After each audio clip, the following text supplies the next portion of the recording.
नमस्कार, FM news देख रहे हैं आप। मैं हूं आपके साथ अंजलि सिंह। बुलेटिन की शुरुआत करते हैं। जैसा कि गुजरात के 3 दिवसीय दौरे पर आए प्रधानमंत्री नरेंद्र मोदी ने मंगलवार को जामनगर में WHO global centre for traditional medicine का उद्घाटन किया और इस दौरान WHO के महानिदेशक डॉक्टर टेड्रोस एडनाम घेब्रेयेसस और मॉरिशस के प्रधानमंत्री प्रवींद्र कुमार जगन्नाथ भी मौजूद रहे। तो वहीं आज के इस कार्यक्रम में नेपाल, बांग्लादेश, भूटान प्रधानमंत्रियों ने वर्चुअली शामिल हुए और आज के इस कार्यक्रम में हिस्सा लेते हुए पीएम मोदी ने कहा कि भारत की पारंपरिक चिकित्सा पद्धति सिर्फ इलाज तक सीमित नहीं रही है, बल्कि जीवन के एक समग्र विज्ञान की तरह है। पीएम मोदी ने कहा कि हम भारतीय वसुधैव कुटुंबकम और सर्वे संतु निरामया की भावना से जीने वाले लोग हैं। पूरी दुनिया एक ही परिवार है और ये पूरा परिवार हमेशा निरोग रहे, ये हमारा दर्शन रहा है। उन्होंने क्या कुछ कहा, आपको सुनाते हैं। हमारे यहां भारत में एक समय था जब विशेष रूप से मोटे अनाज मिलेट्स के उपयोग पर हमारे बुजुर्ग बहुत बल देते थे। समय के साथ हमने इसका उपयोग कम होते भी देखा और आजकल फिर से मिलेट्स की चर्चा बढ़ते हुए देख रहे हैं। मुझे इस बात का भी संतोष है कि मिलेट्स के उपयोग को बढ़ावा देने के लिए भारत का प्रस्ताव यूनाइटेड नेशंस ने स्वीकार किया है। वर्ष 2023 को इंटरनेशनल मिलेट ईयर घोषित करना मानवता के लिए बहुत हितकारी कदम है।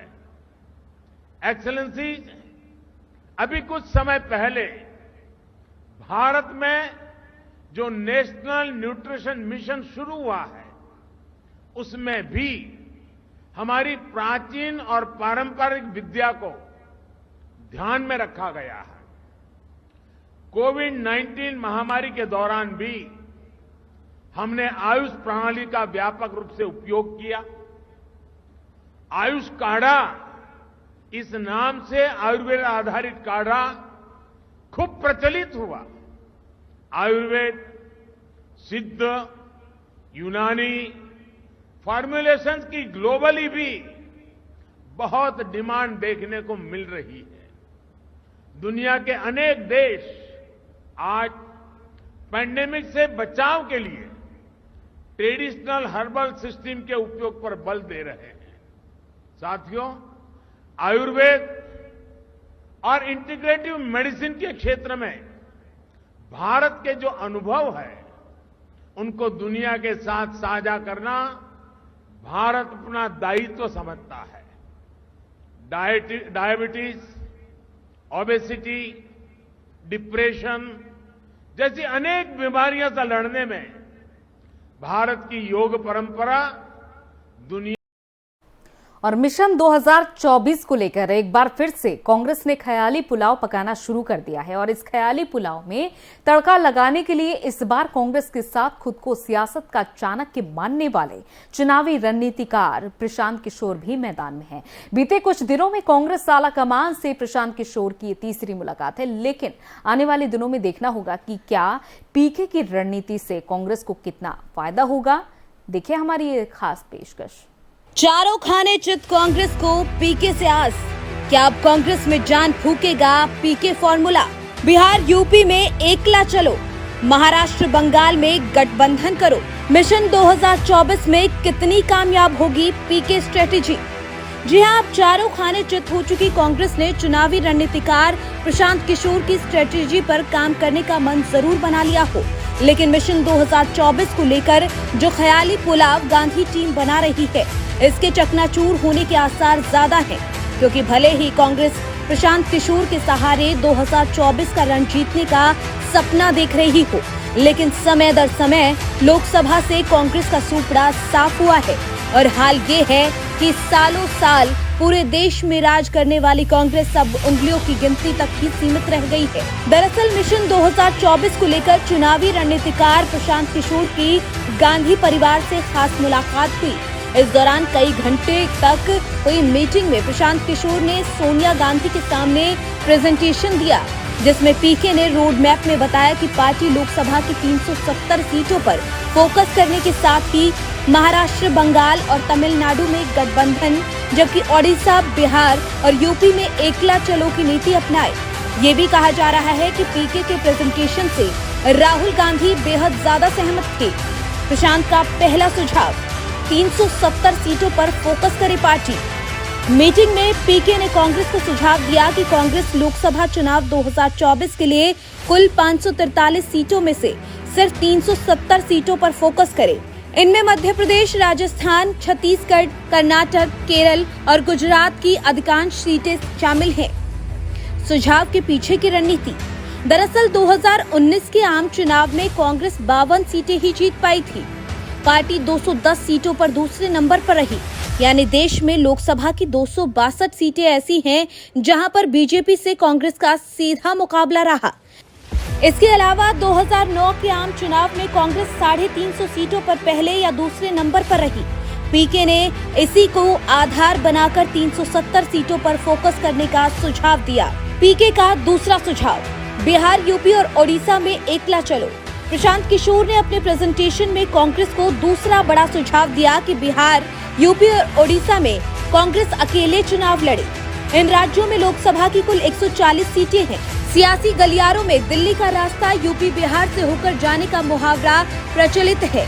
ऐसे में दोनों बड़े राज्यों में कांग्रेस के एकला चलो की रणनीति के पीछे क्या मायने हो सकते हैं?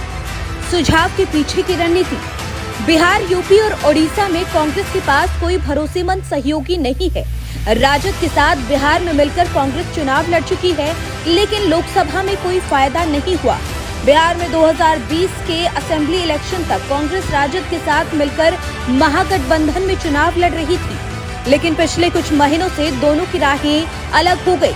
बिहार में लोकसभा की 40 सीट हैं, जिनमें से 39 पर बीजेपी और जदयू गठबंधन ने जीत हासिल की थी। कांग्रेस के खाते में एक सीट आई थी। बिहार में लोकसभा चुनाव का ट्रेंड देखें तो वहां पर विधानसभा की तुलना में कांग्रेस और राजद गठबंधन फिसड्डी साबित हुआ। सबसे बड़े सूबे यूपी के लिए पीके की रणनीति, यूपी में कांग्रेस के उत्थान का जिम्मा प्रियंका गांधी को दिया गया।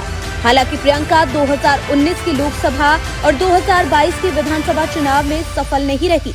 इसके बावजूद पीके ने यूपी में गठबंधन नहीं करने की सलाह दी है। दरअसल यूपी में बिहार जैसी स्थिति है। यहाँ लोकसभा चुनाव में क्षेत्रीय पार्टियां तमाम प्रयोग के बावजूद बीजेपी के मुकाबले बेहतर परफॉर्मेंस नहीं कर पाई हैं। ऐसे में पीके लोकसभा चुनाव में एकला चलो की नीति अपनाकर भाजपा से सीधे फाइट करने की रणनीति का सुझाव दे रही है। ओडिशा में पटनायक फैक्टर, ओडिशा में पिछले 22 साल से सत्ता में नवीन पटनायक काबिज हैं। यहाँ पर कांग्रेस विपक्ष में है। हालांकि पार्टी लोकसभा चुनाव में बुरी तरह हारी थी। ओडिशा में गठबंधन नहीं करने के पीछे की दो रणनीति हो सकती है। पटनायक ने पिछले 18 साल से केंद्र में किसी भी दल का न तो खुलकर सपोर्ट किया और न ही विरोध। ओडिशा में कांग्रेस के अकेले लड़ने के पीछे गठबंधन को बड़ा नहीं करने की रणनीति है, जिससे भाजपा मोदी वर्सेस ऑल का नैरेटिव सेट कर सके। पीके का तीसरा सुझाव, बंगाल, तमिलनाडु और महाराष्ट्र में गठबंधन करो। पीके ने कांग्रेस को अपने प्रेजेंटेशन में सलाह दी है कि वो महाराष्ट्र, पश्चिम बंगाल और तमिलनाडु में मजबूत गठबंधन बनाए। इन राज्यों में लोकसभा की 39 सीटें हैं। महाराष्ट्र और तमिलनाडु में कांग्रेस गठबंधन में शामिल है। ऐसे में देखने वाली बात ये होगी कि पीके और कांग्रेस के बीच में किस तरह से बात फाइनल होती है और पीके किस तरीके से कांग्रेस की डूबती नैया को पार लगाने में सफल हो पाते हैं। Bureau report. और राजधानी दिल्ली के जहांगीरपुरी में हनुमान जयंती के मौके पर हुई हिंसा मामले में आम आदमी पार्टी के विधायक आतिशी ने बड़ा दावा किया है। उन्होंने दंगे का मुख्य आरोपी अंसार को बीजेपी का नेता बताया है। आतिशी ने ट्वीट किया, जहांगीरपुरी दंगों का मुख्य आरोपी अंसार बीजेपी का नेता है। उसने बीजेपी की प्रत्याशी संगीता बजाज को चुनाव लड़वाने में प्रमुख भूमिका निभाई और बीजेपी में सक्रिय भूमिका निभाता है। आतिशी ने आगे लिखा कि इससे साफ है कि बीजेपी ने दंगे करवाए हैं। आतिशी ने अपने ऑफिशियल ट्विटर हैंडल से कुछ तस्वीरों को भी शेयर किया है। इन तस्वीरों में जहांगीरपुरी हिंसा का मुख्य आरोपी अंसार बीजेपी नेताओं के साथ मंच पर नजर आ रहा है। एक तस्वीर में अंसार लोगों को हाथ दिखाते हुए यह भी देखा जा सकता है कि इससे पहले आतिशी ने जहांगीरपुरी में हुई हिंसा के लिए बीजेपी को जिम्मेदार ठहराया था। आप विधायक आतिशी ने कहा कि बीजेपी दिल्ली के अध्यक्ष आदेश गुप्ता ने 2 दिन पहले मुख्यमंत्री अरविंद केजरीवाल के घर पर हमला करने वाले लफंगों को सम्मानित कर देश भर में यह संदेश दिया कि वो गुंडों और लफंगों के साथ साथ है। जहांगीरपुरी की घटना की भी जांच होगी तो पता चलेगा कि दंगे करने वाले बीजेपी के ही लोग हैं।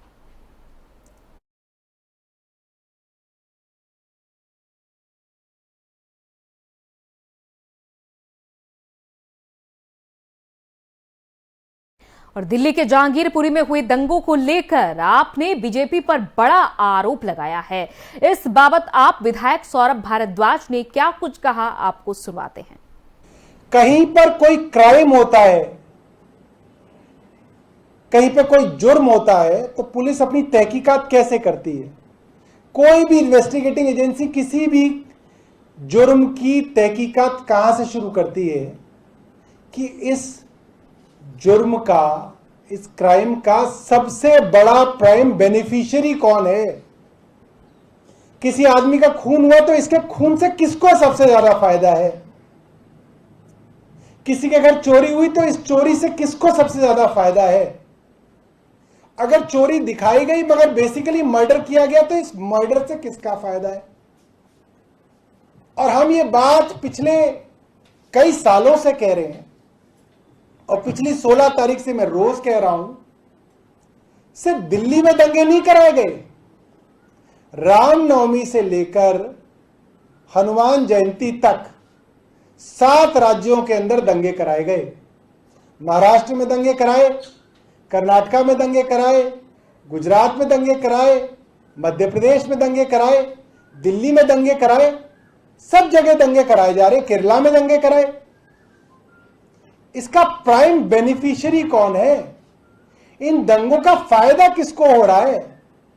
कौन सी ऐसी पॉलिटिकल पार्टी है जो स्क्रिप्ट लेके बैठे हैं जिसके सारे के सारे प्रवक्ता टीवी चैनलों पर कि दंगे हो और इसका फायदा उठाया जाए? उनके व्हाट्सएप पर बनने वाले मैसेजेस तैयार रखे हुए हैं कि दंगा कराओ और ये वाला मैसेज भेजो, दंगा कराओ और इस तरीके से इसको वोटों के साथ जोड़ा जाए।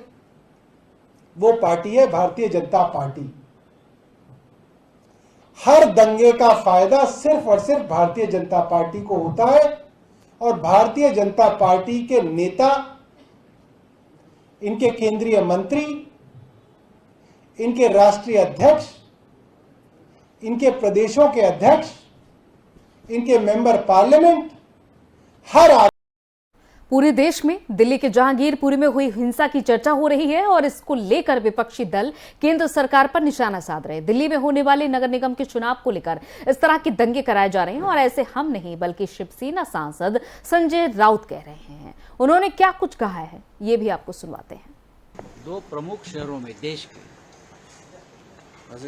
और बड़े शहरों में भी जिस तरह से दंगे का माहौल बन गया है या बनाया गया है, खास करके सत्ताधारी पार्टी की तरफ से, ये बहुत ही दुर्भाग्यपूर्ण है। देश के राजधानी में दंगे हो रहे हैं, ये पहली बार नहीं।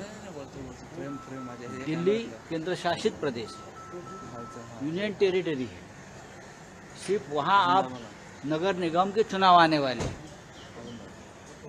नगर निगम के चुनाव आपने पहले आगे कर दिए, जो डेट थी, जो तय था, एक शेड्यूल था, वो शेड्यूल को आपने भंग करके आगे के लिए बना दिया है और अब दंगे कर दिए। ये सब जो कुछ चल रहा है, ये नगर निगम चुनाव जीतने के लिए आपके पास कोई इशू नहीं है। इसलिए मुंबई में भी आपने यही तनाव पैदा किया है, किसी को पकड़कर। मुंबई में आपकी ताकत नहीं है तो आपने किसी को काम दिया है ये, और ये लाउड स्पीकर्स का मामला उठाया आप लोग। देश के और भी बड़े बड़े शहरों में इस प्रकार से अगर आप तनाव पैदा करोगे तो देश की अर्थव्यवस्था को, जो पहले ही उद्ध्वस्त हो चुकी है कोविड काल में, लोग अभी अभी उभर रहे हैं, अभी अभी लोगों को रोजगार मिल रहा है, लोग अभी अभी काम पर जा रहे हैं, अभी अभी व्यापारी उद्योगपतियों का काम चल रहा है, और उसमें फिर एक बार आप राजनीतिक फायदे के लिए इस प्रकार के दंगे की राजनीति करेगी तो देश की अर्थव्यवस्था श्रीलंका। देश में कई जगह हुई हिंसा की घटनाओं को लेकर दारुल उलूम के चांसलर मुफ्ती अबुल कासिम नौमानी ने बयान दिया है। दारुल उलूम सहारनपुर के देवबंद में इस्लामी तालीम का प्रमुख केंद्र है। नौमानी ने मुस्लिम समुदाय से कहा कि जो बुजादिली का रास्ता छोड़कर समझदारी से हालात का मुकाबला करे। मुफ्ती ने देश के हालात पर राजनीतिक दलों की खामोशी पर भी चिंता जाहिर की और मुस्लिमों का आह्वान करते हुए कहा कि अगर हमारी जमानत, इज्जत या आबरू पर आए तो अल्लाह ने जितनी ताकत दी है उसके साथ मुकाबला करें ताकि मौत इज्जत के साथ आए, क्योंकि ये तो एक दिन आनी ही है। आपके दिलों में बुजदिली और कमजोरी बिठाकर दूसरों को सुपुर्द कर देना ईमान वालों की शान में नहीं है। और इसके साथ ही उन्होंने अपने आसपास के लोगों के बीच इस्लाम की असली तस्वीर पेश करे ताकि लोगों के दिमाग में भरी जा रही गंदगी साफ हो।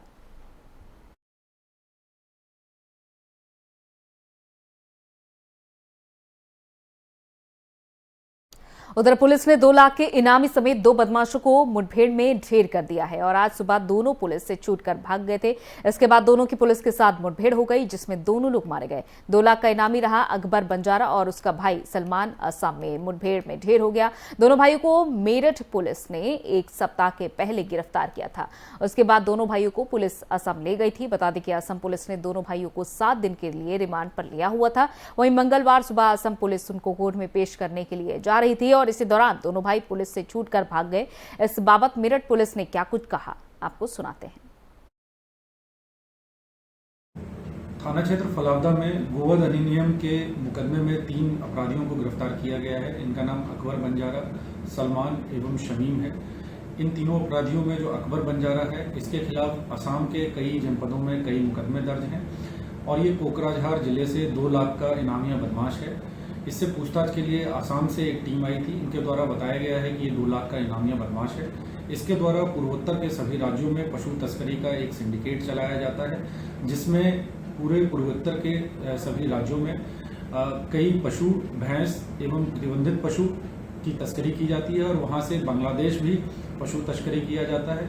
इसको गिरफ्तार करके जेल भेजा गया है। आसाम पुलिस के द्वारा बी वारंट प्राप्त। उत्तर प्रदेश में योगी सरकार की पहली कैबिनेट बैठक हुई और इस बैठक के दौरान योगी सरकार ने 14 अहम प्रस्तावों पर अपनी मुहर लगाई है। मुख्यमंत्री योगी आदित्यनाथ ने बैठक की अध्यक्षता की और इस दौरान लखनऊ, मथुरा, नोएडा, प्रयागराज और आगरा की सौगात दी है। राष्ट्रीय रोग नियंत्रण केंद्र लखनऊ के सरोजिनी नगर में जातिखेड़ा में 2.5 एकड़ जमीन पर खुलेगा। अब के लैब असिस्टेंट के लिए भी भर्ती की मंजूरी हुई है।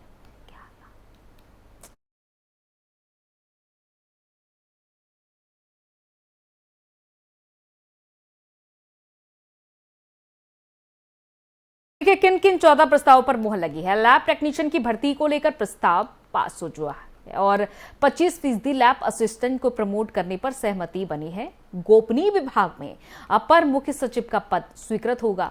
पुलिस के लिए पिस्टल खरीदने की भी अनुमति है। आगरा, मथुरा और प्रयागराज में हेलीकॉप्टर सेवा है।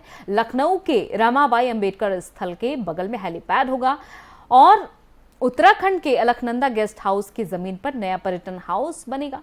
पूरे भारत में एनसीडीसी के 6 सेंटर खुलेंगे। एनसीडीसी के लिए निःशुल्क जमीन सरोजिनी नगर में आवंटित है और केजेएमयू में पुराने अधीक्षक आवास और सर्वेंट क्वार्टर का ध्वस्तीकरण है। आयुर्वेद संस्थान के लिए जमीन, होमगार्ड्स अनुभाग में पिस्टल खरीद का प्रस्ताव है।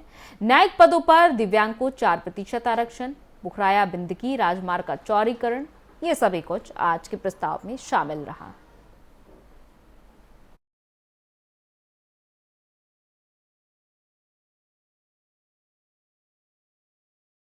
उत्तर प्रदेश में आने वाले त्योहारों और कार्यक्रम को देखते हुए योगी सरकार ने बड़ा फैसला लिया है। यूपी सरकार ने सोमवार देर रात राज्य के सभी पुलिसकर्मियों की छुट्टियां 4 मई तक के लिए रद्द कर दी है और यही नहीं, इसके अलावा अगर कोई भी कर्मी छुट्टी पर है तो उसे 24 घंटे के भीतर रिपोर्ट करने के लिए कहा गया है ताकि वो अपनी ड्यूटी को जल्द से जल्द दोबारा ज्वाइन कर सके। यूपी सरकार ने ये कदम त्योहारों पर शांति व्यवस्था को सुनिश्चित करने के लिए उठाया है। सीएम दफ्तर की ओर से दी गई जानकारी में कहा गया कि एसएचओ, सीओ और जिला पुलिस प्रमुखों से लेकर जिलाधिकारी, संभागीय आयुक्त तक के सभी प्रशासनिक और पुलिस अधिकारियों की छुट्टी तत्काल प्रभाव से 4 मई तक रद्द की जाती है। जो लोग छुट्टी पर हैं वो सभी 24 घंटे के अंदर रिपोर्ट करें। बता दें कि सीएम योगी ने आने वाले दिनों में त्योहारों को देखते हुए ये आदेश पारित किए।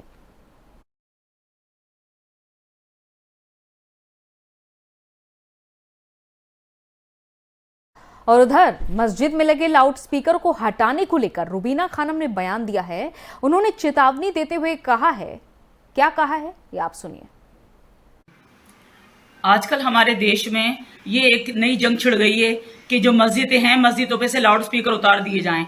और ये जो एक अराजक तत्व हैं, ये हिंदू बजरंग दल के और ये तमाम कई लोग जो हैं, ये अराजक तत्व जो हैं, ये लोग ये कह रहे हैं कि अगर आपने लाउड स्पीकर मस्जिदों पे से नहीं उतारे तो हम भी अपने मंत्र पढ़ेंगे, हम अपना हनुमान चालीसा करेंगे और हम जो है यहाँ पर अपने धर्म की पद्धति का इस्तेमाल करेंगे, अपने धर्म की यहाँ पे बैठ के उपासना करेंगे अपने धर्म की। ये क्या बात है? मैं ये पूछना चाहती हूँ कि ये तो बेइंतहा गलत बात है। रमजान के पाक महीने के अंदर आप हमारे धर्म के कामों में आड़ लगा रहे हैं, आप अड़ंगा लगा रहे हैं। ये हमारी आस्था का मामला है। हमेशा से मस्जिदों में और मंदिरों में जो है लाउड स्पीकर लगे हुए हैं और लोग जो है अपने अपने धर्म का पालन करते हैं। और ये लोग जो है इस तरह खुलेआम सरकार इनको जो छूट दे रही है, जो ये काम कर रहे हैं, मैं इनको ये बताना चाहती हूँ कि ये गलत है और ये बहुत गलत है। अगर तुम अपनी हरकतों से बाज नहीं आए और तुमने हमारे धर्म के मामले में आड़ लगाई तो हम महिलाओं ने भी चूड़ियां नहीं पहन रखी हैं।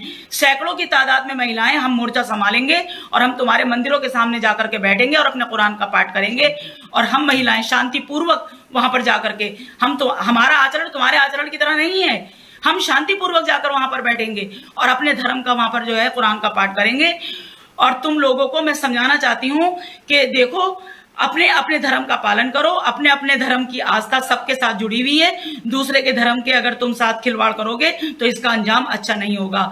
ये बीजेपी सरकार जो आज मुसलमानों को और हिंदुओं को लड़ाना चाहती है, अपने हिंदू मुसलमानों को शिकार बना रही है अपने हिंदू तुष्टीकरण की राजनीति के लिए, इससे सरकार बाज आ जाए। ये वही सरकार है बीजेपी जो अपनी आस्था को भूल चुकी है, अपने आचरण को भूल चुकी है, जिसके अंदर अटल बिहारी वाजपेयी जैसे एक महान नेता भी हुआ करते थे, जिनका ये कहना था कि सरकारें आएंगी और जाएंगी, पार्टियां बनेंगी और बिगड़ेंगी, लेकिन ये देश रहना चाहिए, इस देश का लोकतंत्र रहना चाहिए और हिंदू मुस्लिम भाईचारा रहना चाहिए। लेकिन आज बीजेपी सरकार इन बातों को भूल चुकी है।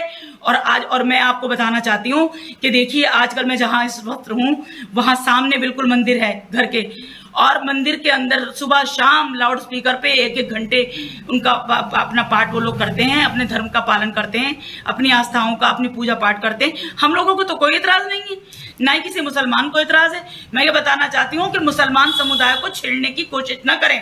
अगर ऐसा हुआ तो हम महिलाएं मोर्चे को संभालेंगे और हम महिलाएं बाहर निकलेंगे। हमने चूड़ियां नहीं पहन रखी हैं। मैं फिर ये बात कहना चाहती हूँ, हमारे जज्बातों से खिलवाड़ करने का, हमारे धर्म से खिलवाड़ करने का, हमारी आस्थाओं से खिलवाड़ करने की कोशिश मत कीजिए। और मैं अलीगढ़ प्रशासन को भी ये चेतावनी देना चाहती हूँ। उधर पश्चिम बंगाल की ममता बनर्जी सरकार की मुश्किलें बढ़ती जा रही हैं। हाल ही में राज्य में हुए 5 रेप केसों की सीबीआई जांच की मांग को लेकर कोलकाता हाईकोर्ट में अर्जी दायर की गई है और इस अर्जी पर सुनवाई करते हुए कोर्ट ने केस डायरी और स्टेटस रिपोर्ट की मांग की और इसके अलावा सभी मामलों में पीड़ितों और उनके गवाहों को अगली सुनवाई तक के लिए पुलिस प्रोटेक्शन दिए जाने का आदेश दिया है। अदालत ने केस की अगली सुनवाई के लिए 26 अप्रैल की तारीख तय की है। बता दें कि बीते कुछ दिनों में पश्चिम बंगाल में रेप और हत्या की कई घटनाएं सामने आई हैं। इनमें से एक केस नादिया का है, जिसमें नाबालिग लड़की के रेप और मर्डर में टीएमसी नेता के बेटे का नाम भी सामने आया था। और इसके अलावा दक्षिण 24 परगना जिले में रेप की 2 घटनाएं हुई हैं और इस एक घटना पश्चिम मिदनापुर जिले के पिंगला की है, जबकि बीरभूम जिले में एक घटना हो चुकी है।